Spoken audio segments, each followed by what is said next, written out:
Welcome to Built for This, the podcast where purpose meets performance.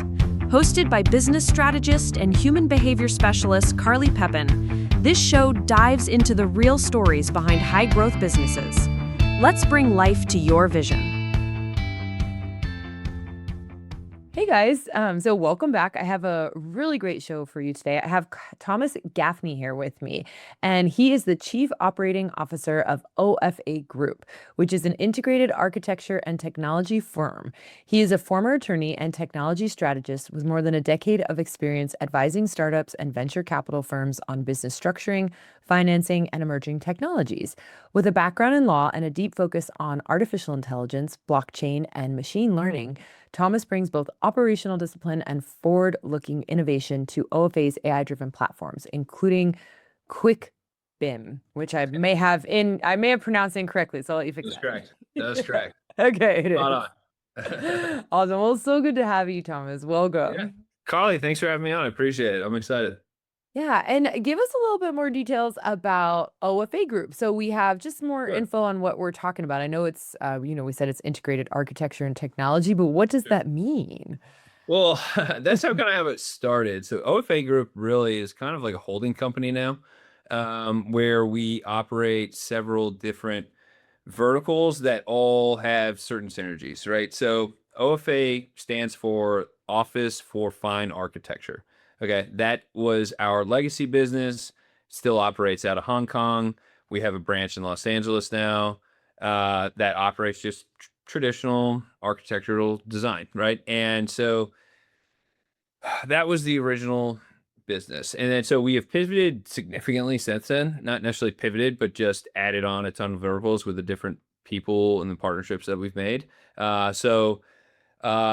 One of our arms is architectural AI tech, which one is QuickBIM. BIM stands for Building Information Modeling, which essentially is everything that goes into building a building, right? Like the HVAC system, the electrical, plumbing, the materials that you use, how much materials you need in every single thing, right? Like it is like the schematic for the building, right? And so QuickBIM essentially automates that entire process. Used to take like 3 to 6 months with hundreds, thousands, if not millions of dollars, depending on the scale of the project.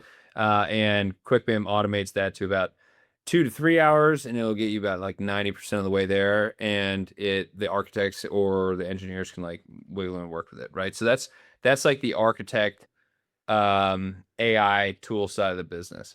Then we also have a couple cool things where we have OFA Finance, where we have a partner that essentially has been in the like IPO advising business for over like 25 years. And so he brought that business here. We created a vertical and we essentially advise companies on financial structuring. And this is part of my background as well.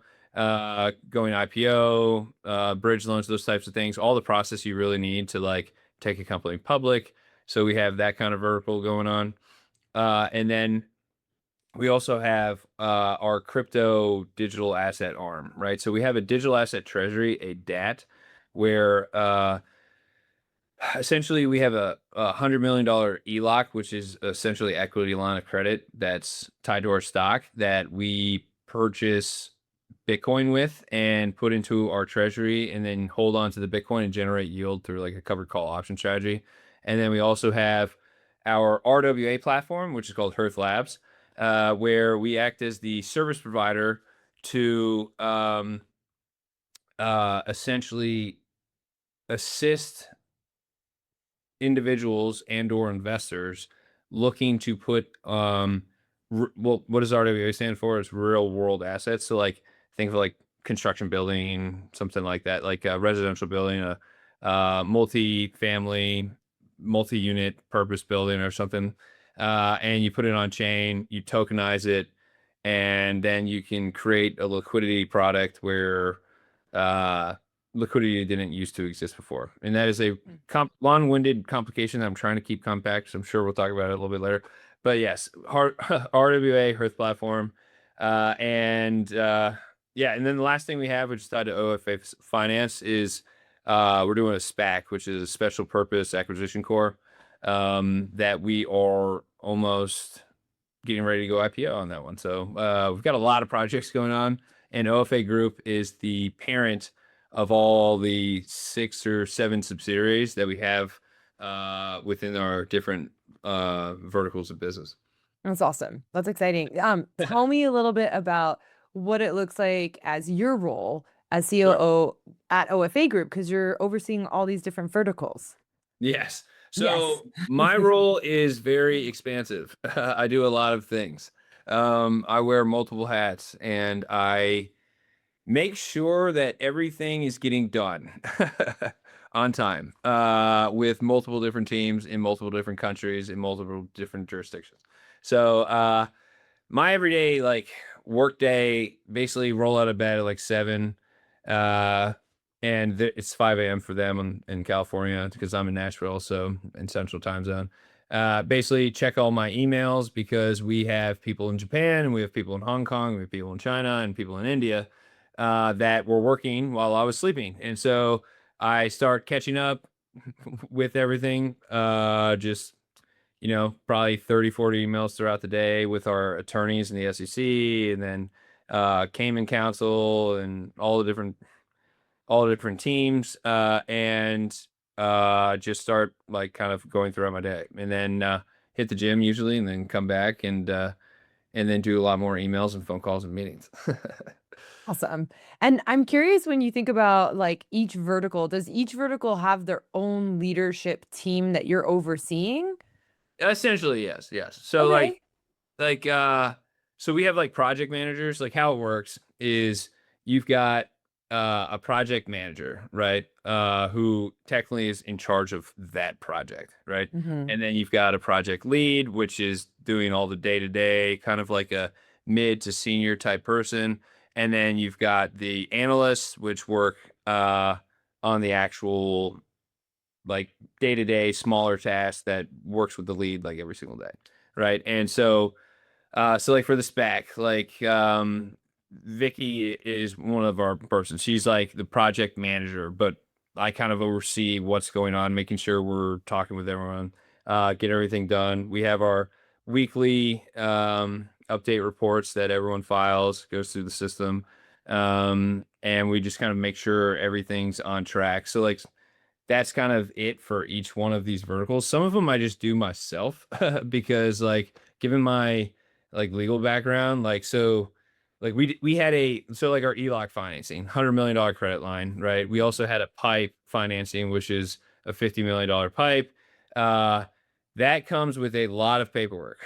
A lot and a lot and a lot of paperwork when you are a publicly traded company. Because you have to file this thing, it's called an S1. It's basically like a 250-page document that lays out everything that's going on with the business, all the disclosures, all of the risk analysis, all of the financials, all of the important material contracts, everything basically about the company goes into this document. And then it talks about the shares that you're listing, the shares that you're selling, what the purpose is for, the contracts that are tied to that. So like it really ends up being like the pipe S1 was like with the exhibits like 580 pages, and so it's just Lot. like yeah. And so that takes a lot of coordination with a lot of different people. So we are um OFA Group is not headquartered, is formed and organized under the laws of the Cayman Islands, right? But our headquarters is in Los Angeles. Our legacy business office for fine architecture is in Hong Kong. We have entities in Japan, and then we have several vendors in the UK, EU, and India, and so we have to put all of that stuff, and we need counsel, like in like local counsel for like when I say counsel, I mean like attorneys and stuff, Yeah. for each jurisdiction. So we have people, PRC Council, People's Republic of China, Hong Kong Council, the European Council, Cayman Council, And then we have multiple US councils that we work with, and all of them have to sign off and do everything for each one of these things. And so, um, yeah, so like those type projects get really crazy. Yeah. And is that just a choice where you're like, I'm going to oversee these just because you have that background in law as well? It sounds Sure. like, I mean, yeah. it's kind of a choice and it's kind of just a fit. You know what I mean? Like that's part of the reason why I was brought in the first place, right? So Yeah. I met Larry, our CEO, in at a poker game at one of our largest shareholders' house. He lives in LA, has a big cool house, and we were all playing poker there with like 12 guys, and uh Larry was talking about his architecture business, and I was like, that's awesome. He was telling me about these AI tools, and I was telling him about my background in venture capital and crypto and how like I see these worlds converging and with RWAs and like putting stuff on chain. He's like, dude, this is awesome. I want to go IPO. And then we met our shareholder. And then he kind of made this whole thing happen. We wouldn't be here without him, really.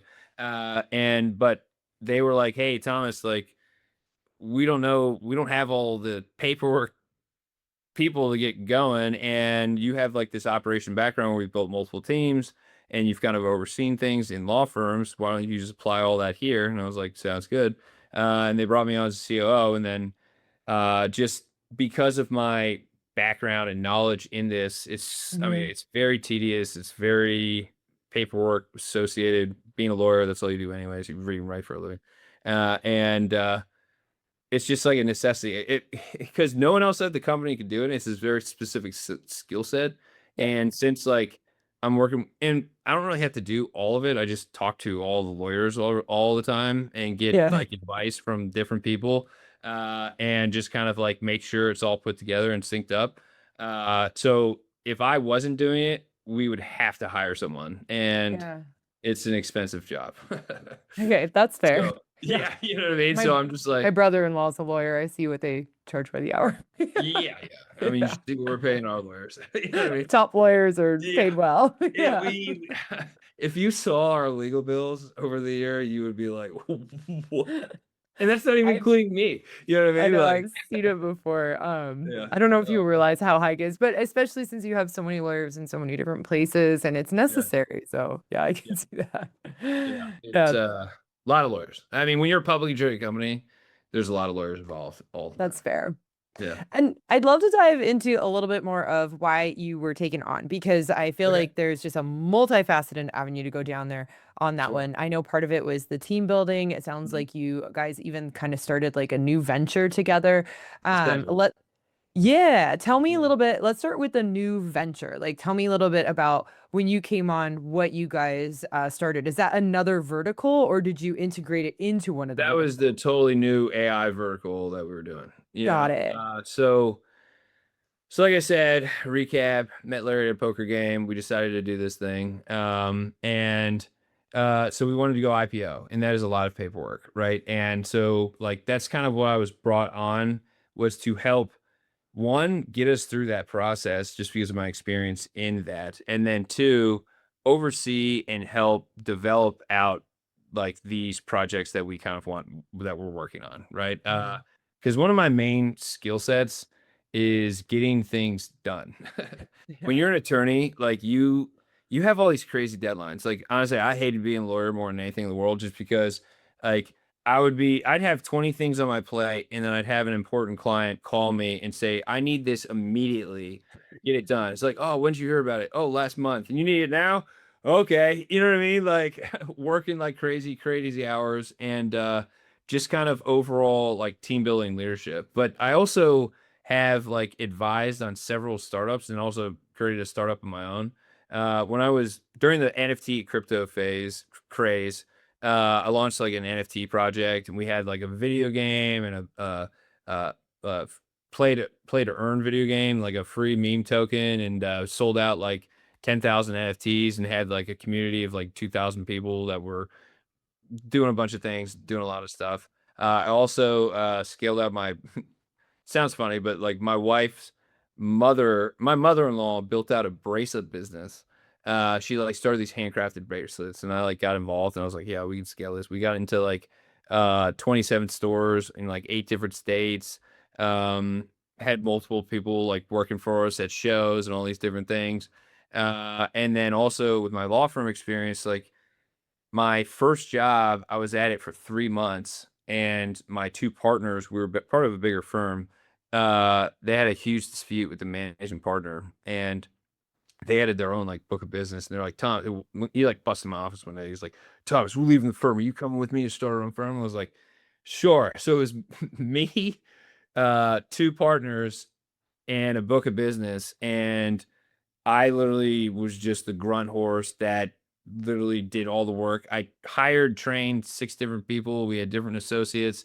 We had our like built out the whole team, scaled it to a multi-million-dollar law firm, and then kind of got tired of working with them, and then kind of switched out because I wanted to focus specifically on like this crypto venture capital niche, which I was doing a lot with them, but I was also doing like, construction defect lawsuits once in a while, you know what I mean? Some like stuff that like I had to handle, and I just wanted to be this. So I jumped on to Cole Freeman, and I was the first transactional associate hired, first employee under the partner. And then we grew that. I was a huge founding piece to help grow that out into a 7-8 person team. And then in like my NFT project, we had like 15 different people working with us at the time, and so took all that experience, got brought on with Larry, was telling him about all this, and he's like, okay, let's do it. And then so that's pretty much just what I do now. Like we've hired a bunch of people. We have these verticals that we're working on, managing multiple things across multiple different jurisdictions. And so that's kind of why I was brought on. And then my role kind of expanded just because I don't know, it's just I like to work and that's what I do. There's multiple different things that we kind of like the RWA stuff, like that's like something I pitched to them and I was like, yo, we got to do this. And it's like one of our biggest revenue drivers now. And so it's a lot of fun. Hey everyone, it's Carly. If you're really resonating with what we're talking about and want to get clear on what truly drives you, what your core values are, head on over to my website. In the tools and tips section, there is a free values assessment. And this is a quick exercise that's going to help you to uncover what actually matters most with you so you can lead and live with more clarity, fulfillment, and momentum. That's awesome. And let's actually focus on that one as well, because I'm curious as well to have this as a concrete example. Because, like you say, I like to go in, I like to get it done. You've given me multiple examples of like Yeah. all these different industries of things that Yes. you've built. Yeah. Tell me, and I'm imagining that there's some major commonalities that you're applying to basically Yes. get shit done. Like, Yeah. what does it look like to be able to launch these businesses and grow them and scale them? And we could use the current one that you've done there that's producing really well. Yeah. So, Mhm. well, what it looks like is first an idea. You kind of have to like see something. So so an RWA is a real world asset. Okay. So what does that actually mean? It literally just means anything in the tangible world that you want to put a digital representation of ownership on a blockchain so that Mhm. like it can be on a blockchain. You can interact with it digitally, right? Like that's in the most basic form. Right. And so, it can get really sophisticated and get really, kind of nuanced, right? So, but let's use an example that pretty much everyone understands, right? Is mortgage, right? So, back in 2016, when I was in law school, I kind of became infatuated with smart contracts and crypto. I wrote this paper on how if uh, mortgages were all on chain, right? And everything was like on chain, like the lien, the title, all that stuff, uh, was built on a blockchain. The 2008 crisis, the mortgage crisis, would have never happened. And so I became infatuated with this idea, right? And so like, um, so the like infrastructure for blockchain and contracts wasn't really there to be able to like massively adopt putting like these RWAs on chain, like having the entire mortgage industry be on the blockchain, right? Because you have a bunch of like scaling issues, security issues, like it was just the infrastructure like wasn't there. So think about the internet like back in like the 90s, right? You would get on your fixed 56K dial-up modem, and you go to AOL.com, and it would take 15 minutes, and then it'd be like, you've got mail. And it would be like, oh, cool. Like, I'm on this thing. What am I actually doing? AI messenger, click, click, click. You know what I mean? And Yep. now it's like you've got everything on your phone. You're streaming everything. You got texting off the wazoo. You've got AI Seconds. talk. Yeah. Yes.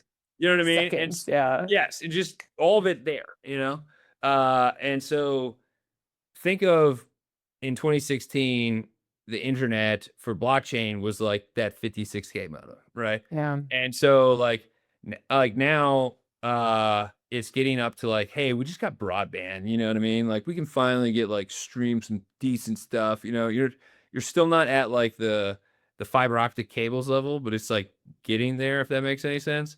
And so all this to say, is that the infrastructure wasn't there, and they're starting to see an adoption. And so the reason why I'm kind of painting this picture is because like RWAs, like things being on chain is, in my opinion, just inevitable, right? It's going to just happen because it's a more efficient, effective system.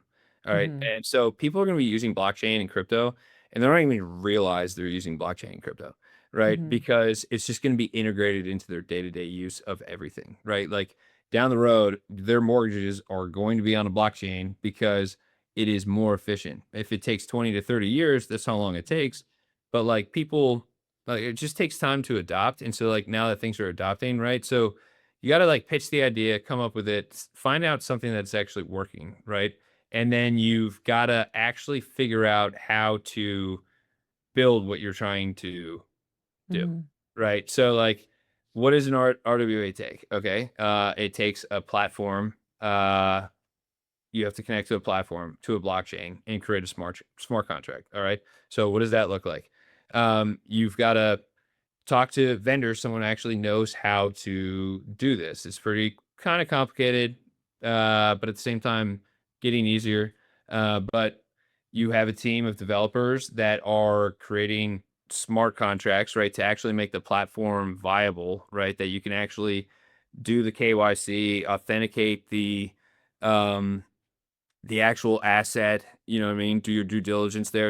If the like if you're gonna sell like say tokens or something that the investor's gonna do, you gotta make sure that there's a lot of due diligence done. You know what I mean? And you gotta follow the KYC, know your client, AML, anti-money laundering rules, right? Because you're dealing with moving money around and putting money on chain, right? So you've got multiple different groups, so you've got to talk to your lawyers, right? Your lawyers are like, oh, hey, can I actually do this? And they're like, oh, well, you can do it, but you have to do this, this, and this. You got to follow Reg A, and you got to follow Reg D, and you have to have an offering and certain things with this.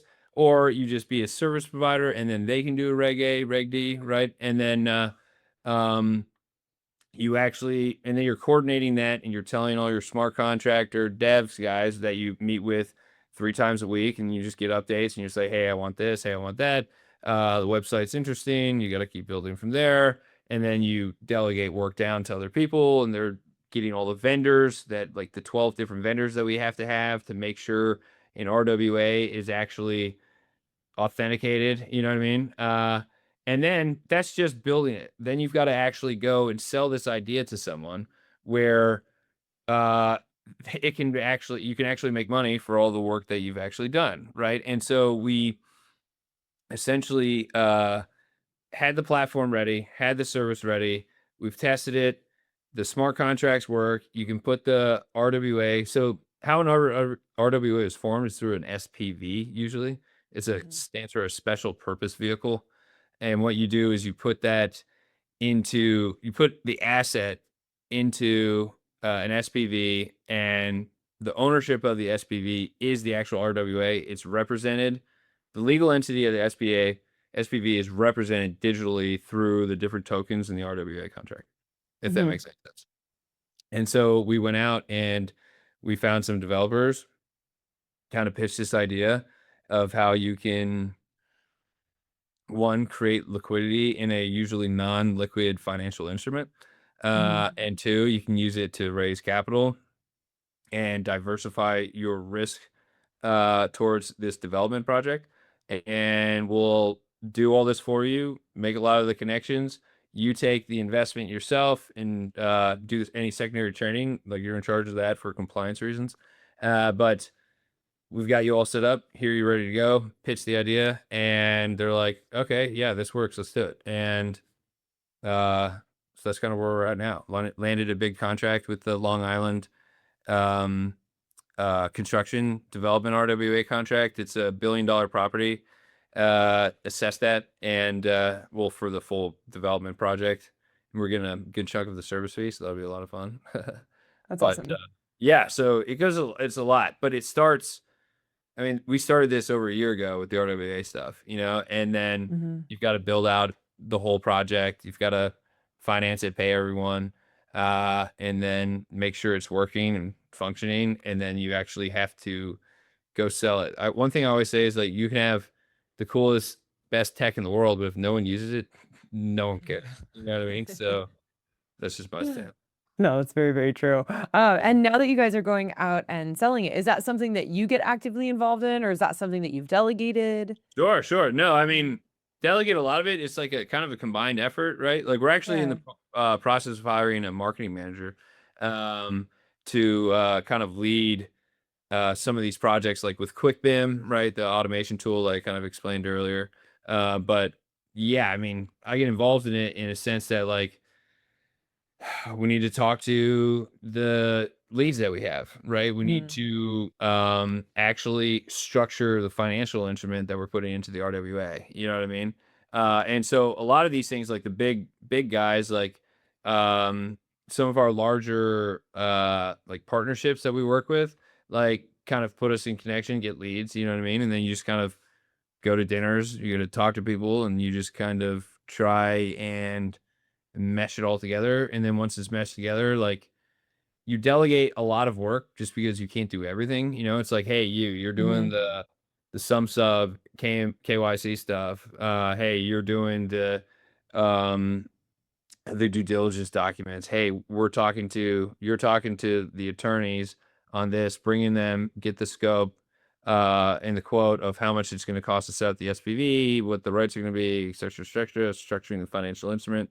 And then, so, like, it's just being involved in all of that, right? So, Mhm. like, there's a lot that, like, a lot of times, like, what I do is just kind of make decisions and negotiate when either things go wrong or we need to have things go a certain way. Do you know what I mean? Yeah. So, like, with the day-to-day, absolute day-to-day, like, work, like, I'm doing, like, very high level stuff constantly and overseeing the lower level, like, tasks and stuff like that. Yeah.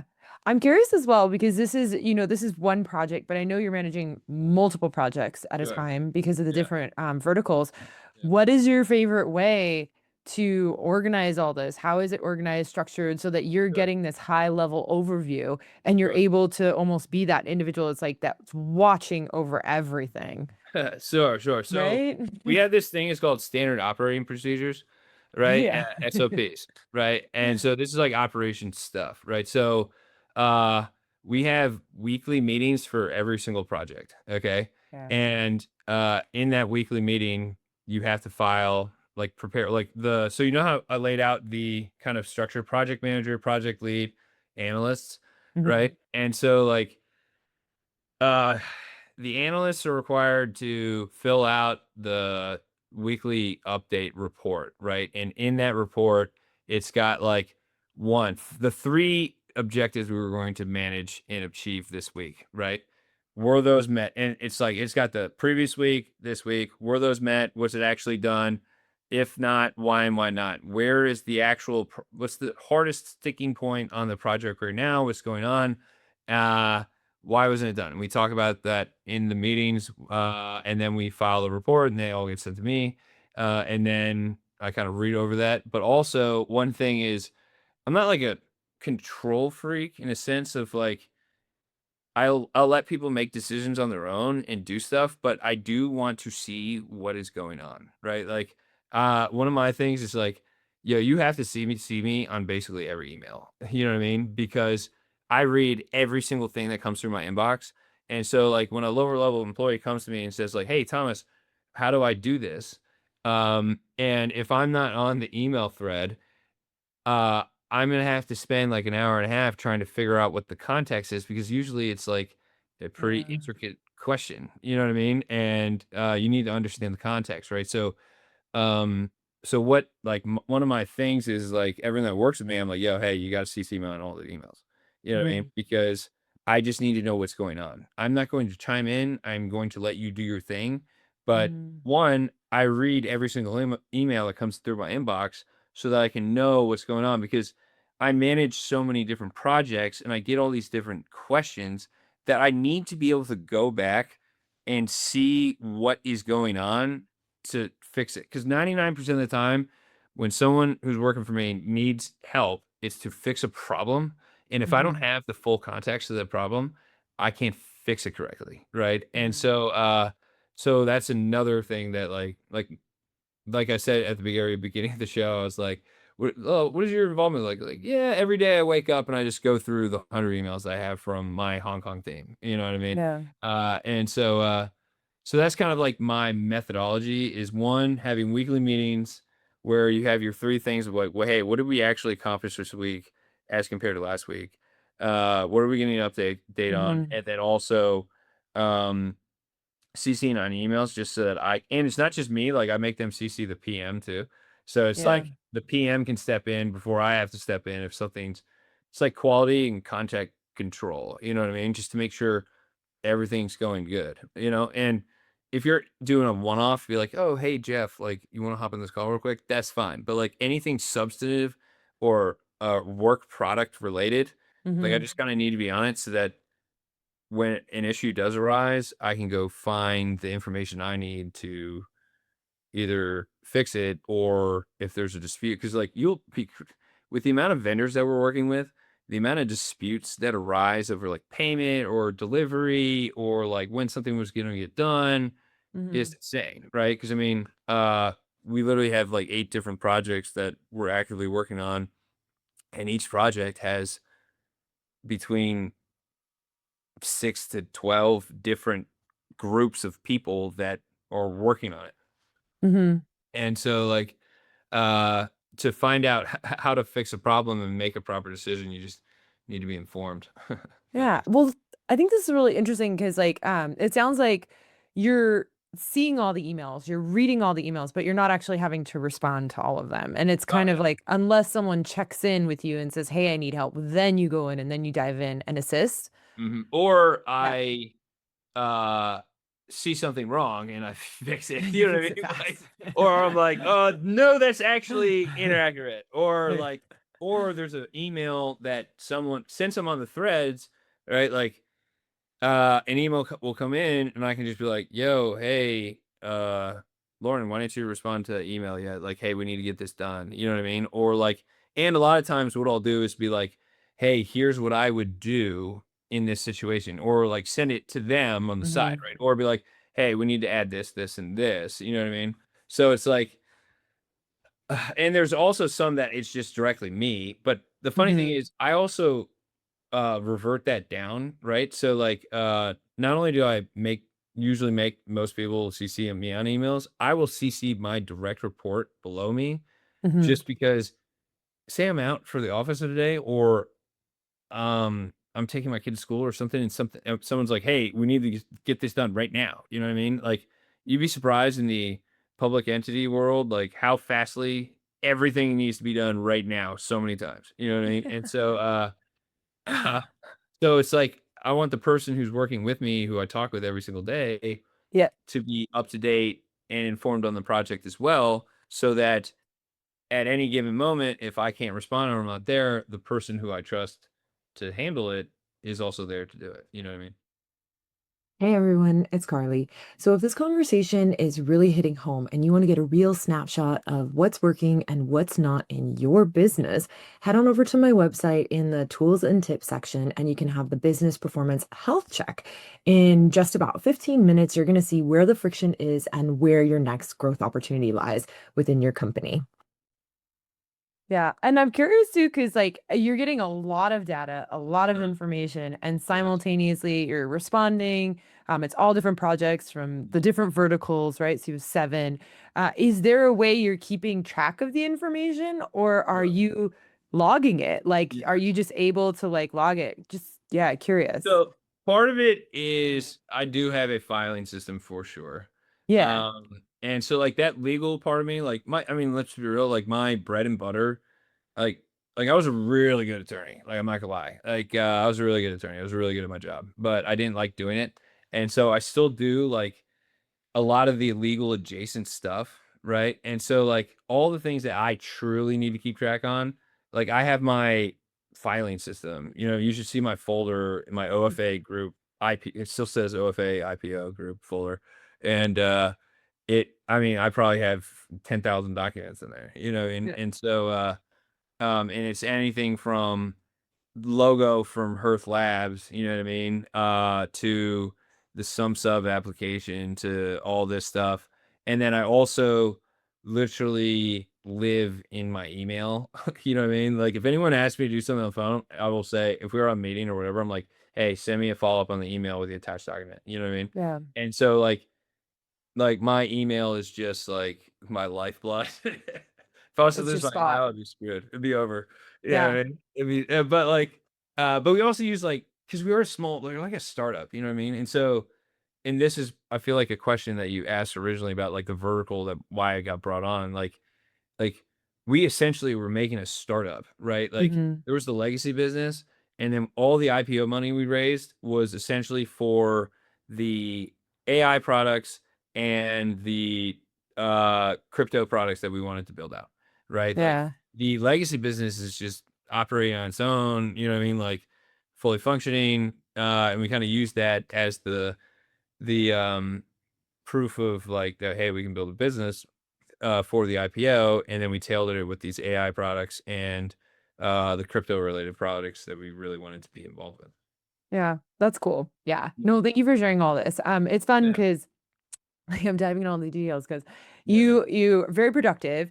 You have a lot of things on your plate. There's Mhm. ways that you could simplify it, but you love doing it this way because it gives you like everything that you want and need and then some. But I could Sure. also tell like you're really energized by it. Oh yeah. Yeah, like I mean, I love this stuff. you I like know, building things. You know what I I mean? could tell. Yeah. Yeah. I Yeah, truly so it's do like, like building how did stuff. you build it? Yeah, and Yeah. I'm just yeah, that's why I'm diving in. But also it's like it's cool because some people they're like, well, you have to have a work-life balance and you got to wake up, but you can't get on your computer, you can't do this or that. But if it energizes you and you're enjoying it, which is obvious, like you're genuinely enjoying what you do, it's like, well, do I For want to sure. read a book or do I want to read my emails? And it's like, I Yeah. want to read my emails. Like, I want to see what's going on in the company.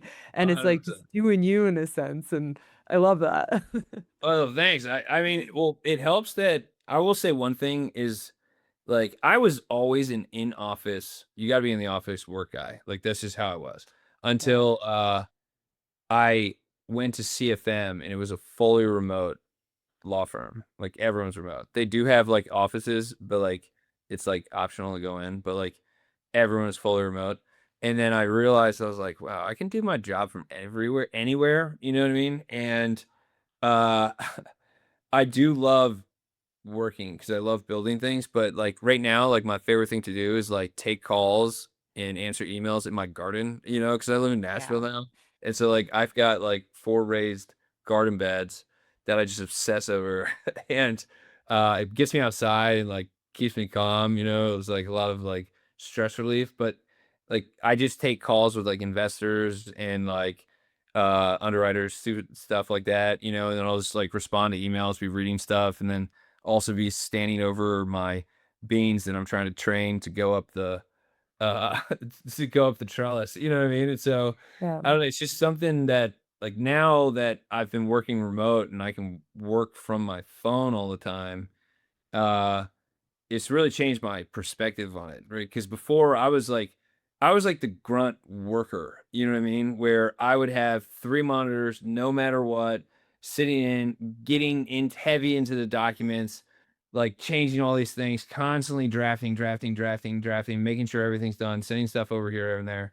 And I still do a lot of that, but like I don't now that I'm working with all these attorneys and they work for me, like I can pull up comments on my phone and respond to the comments or on my iPad or something, and then send it off, and then go and task change. Because the hardest thing with doing this is task changing, right? Like, Yeah. so on any given day, I could be working on 7 to 8 different things, right? Like, whereas previously I'd be like, oh, I'm working on this motion for all day, or I'm working on this huge contract, which is like 4 different documents, but still I'm working on it all day, right?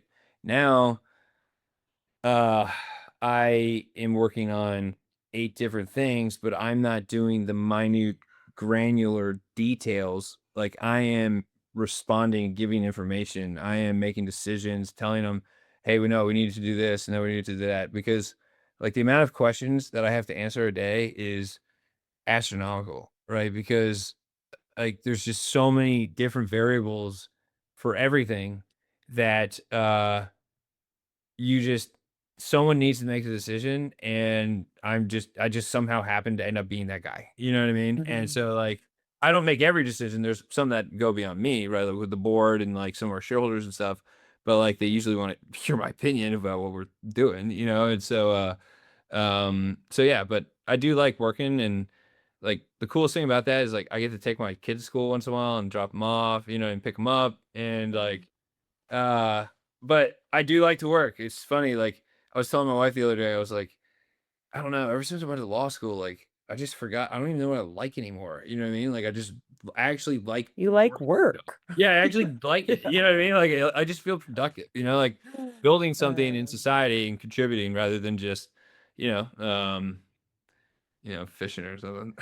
It's fun. I mean, Yeah, I think you put like words to it beyond work. It's like you're building something in society, you're contributing something, and it's like, do you want to go fishing or do you want to do that? It's like, I think I want to do that. Like it's fun for you. it Yeah. is. And it is. I love that. Yeah. I totally agree, by the way.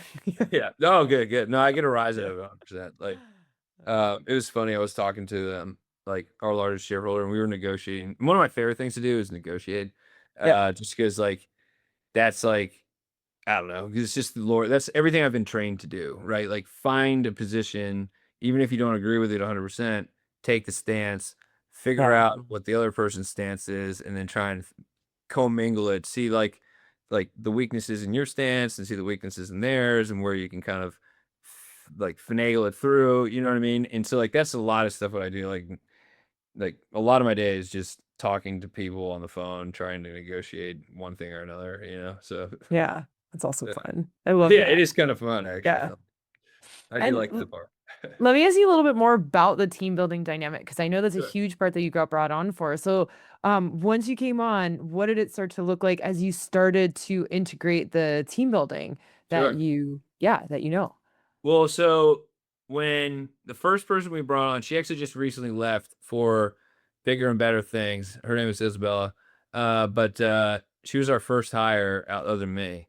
And so like we got into it almost immediately, right? Like because we were like, hey, we need a personal assistant to like organize our crap, you know what I mean? And like do it's like we have all these bills coming in. Like, Larry, I'm not gonna sit down in QuickBooks and type that in. That's not who I am. You know what I mean? And he's like, yeah, me neither. You know, so we got Isabella to start doing a lot of that stuff. But like, so the first thing was it's like Larry's like, all right, so let's put up a LinkedIn. So I put up a LinkedIn, we got like 700 resumes. um, what I did was I threw half of them away, and I said, "We can't afford to work with unlucky people." No, I'm kidding. I'm sorry. All right, no, that's funny. It's a good But joke. no. But I went through a bunch of Uh, them, and then probably like 400 maybe, because LinkedIn like separates it whether it's like, oh, these could be good. So like the ones that aren't good, you just kind of have to not look at. You just can't look at 700 resumes. True. But I did look at like 150, 200, and then I interviewed probably before Larry met with him, I interviewed probably 38 people, 40 people. Um, and like then that's just kind of my process, you know, and that's where I start. It's like before I had other people to do the weeding out part, but since we were doing this brand new, like I had to Yeah. do it my actual self again, you know. But what you do is you just get them in. First question I always ask is like so I'd be like, Carly, like, tell me a little bit about yourself. You know what I mean? Like, what gets you out of bed in the morning? Like, what's your MO? Like, it doesn't have to be about work. It doesn't have to be anything. Like, just who's Carl? Like, what is your purpose in life? You know, and that's the first question I always ask. And within like the first literally minute and a half, I know whether or not I'm going to move this person on, because either they would just, half of them would just dive into their resume and be like, oh, I did this. And I'm like, well, you didn't listen to the question clearly, because I said, don't make it about work. You know what I mean? But it's a good weeding out question. And then uh, I usually do like 3 or 4 or 5 rounds of interviews, make sure everyone goes through, talks to them. And then I just weed them out. And I was the kind of person that like makes people do like tests, you know what I mean? Or like give them like Mhm. a test that they have to do, just to see if they're following the instructions and if they can actually do the job that I'm hiring them for. Um, and so once they're through, I would just be like, oh, hey, okay, so now that you're hired, you're gonna meet with me for 30 minutes every single day on Zoom. Mhm. Because don't have that office dynamic. We're kind of around, and I was in the office a little bit back then, but um I was just like, hey, we have a standing meeting. I'm gonna teach you everything about this company and everything we're trying to do. Mhm. And so started doing that. Then we hired more people on the team, basically repeated that process. And then when we worked with vendors, I do similar stuff. Um, just not as intensive in the interview process. More, it's like, hey, what's your rates? You know, what have you looked at before? Yeah. But yeah, a lot of that. And I don't know. The way I like to work with people is like, yes, I am your coworker, but like I care about this a lot because I want to make it successful, right? Yeah. You don't have to have my energy, but you have to at least match my expectations of when you are working, you are doing really well, right? And I'm the kind of person that like it's just hands-on training, you know what I mean? Because like you never know who you're gonna get. Um, when like you kind of know you can weed someone out, but you don't really know until they are sitting at that desk looking at you in the face saying, I'm ready to do work. You know what I mean? And so sometimes you have to hold that person's hand for a little bit. And if they don't, and sometimes you gotta fire people. And so my job at the company is I have to fire everyone all the time because like no one else wants to do it, and I hired most of them. And so if it doesn't work out, then it's like they usually have like a 3-month probationary period, and I'll do like kind of steps. If it's not working, I'm like, oh, hey, dude, you really need to pick this up because, Yep. um, I mean, I love you, man, but this is a business, and we were trying to do something, and we were capital tight, and we need to make sure everyone's contributing as much as they possibly can, right? And so you just give them warnings, you gotta set them up, but like if you gotta fire someone, I mean, it's not fun, but it's just something that you gotta do, you know. And so I've had to do that more often than I like Yep. currently. But yeah, that's, I guess, does that answer your question kind of a little bit, or It does. Yeah, yeah, it's interesting. And I'm curious even because that dynamic where you're like, I'm gonna spend 30 minutes a day with you. yeah, Was that also like are you just teaching them about the business? Do you go over things? Is it like kind of like almost like a mentorship thing? It's yeah, kind a of good amount of mentorship. time. I mean, Yeah. like I said, I not only do I care, so when I hire someone, like, yes, I care about you, I care about this job, and I care about the company. I want this to work, but also my objective when I hire someone, especially if they're going to work directly for Mm. me, is that I want them to not only be a good at their job, but a good person in life. You know what I mean? Yeah. And so, like, I want to help them through stuff. I want to kind of give them guidance. I want to make sure if like if they interacted with like a vendor the wrong way or said something, like I'm gonna be like, well, I'm talking to you tomorrow at noon, so for 30 minutes. So like we'll talk about that. You know what I mean? And I'd be like, yo, dude, like, or like, yo, girl, like you gotta make What sure, happened? you know what I mean? Like, yeah, Yeah. yeah. And it's like, and how you like handled something. If you made a mistake, I don't know. I spend 30 minutes trying to mentor them, make them uh like just not only good at their job, but also just like a better person in life and how you should like grow. Cause like I want them to grow in their careers, and I want them to be able to hire people and then train people how to work and grow something that's real, you know? And so Yeah. yeah. So But first, so I would love to know like what does it look like for you in the future at OFA Group? What else can we look forward to seeing from you in the company?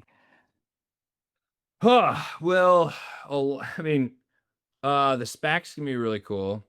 Um, like it's crazy because when we went IPO, we kind of like blitzkrieged all these different things, right? And so like the RWA vertical, the DAT, with the $100 million ELOC, the AI tools and the finance stuff, like that, like was almost running from the ground one, you know what I mean? In the SPAC. And so like, we just kind of hit that and like all this got thrown at us like immediately. So like our largest shareholder was like, hey, we need to do this, and this.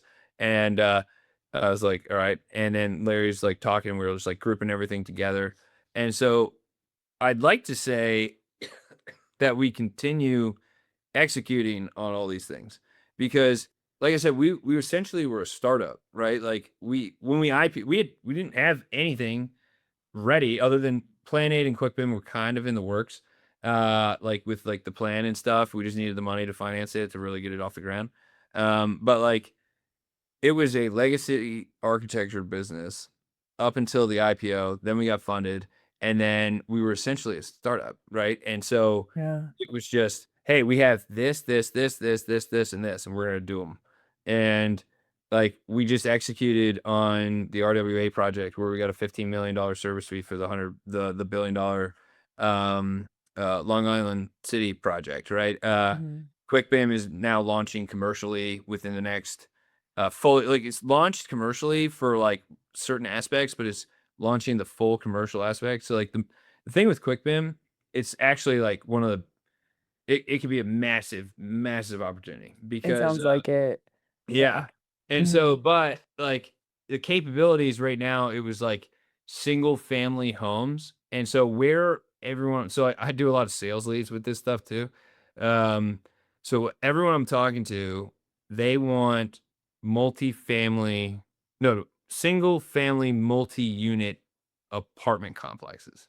And that is the next thing that's coming out for QuickBim because like a single family home, like, yes, you can do it for like residential housing, but it doesn't scale that well. You know what I mean? Where it Yeah. scales are like these big projects where it would cost to do the BIM modeling, where it would cost like, like 10, $20 million just to do the BIM modeling.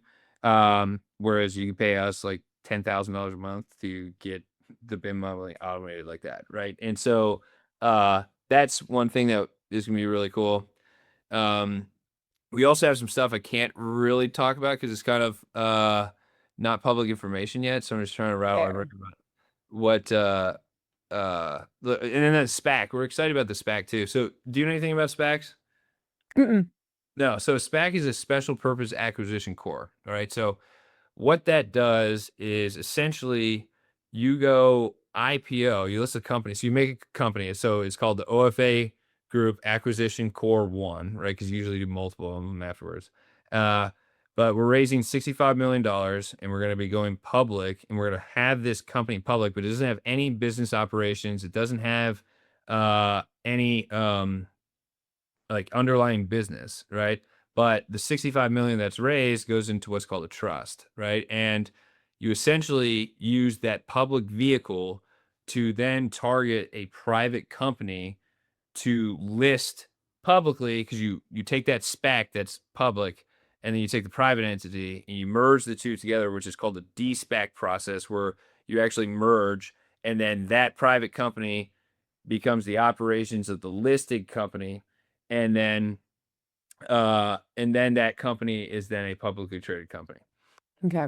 It's called a SPAC. It's a very like specialized area of finance, and it's really cool. I'm learning a lot about it, but so that's gonna be a fun little thing in the future once we get that going. Because And we've some other already, stuff we haven't yeah, heard about yet. yes, Yeah. yes, Keep an exactly. eye out. Yeah. 100%. So like, yes, and some other things that should be once To we be press release it, we'll continued. talk about it. Yeah. Yeah, yeah, exactly. That's awesome. Yeah. I really appreciate you coming today. I really appreciate you sharing all this information. This was really fun. If people want to find out more about you, about OFA Group, where should they go? Sure. Well, we are listed on the NASDAQ under the ticker OFAL, OFAL. So any press release or news, if you just follow the ticker, like the stock, there's a bunch of people that like comment on us and everything. We're on X and then obviously our website. But you can find us at LinkedIn and stuff too. But mainly it's like our press releases, and then you just go to our website. We have all our investor profiles there and everything.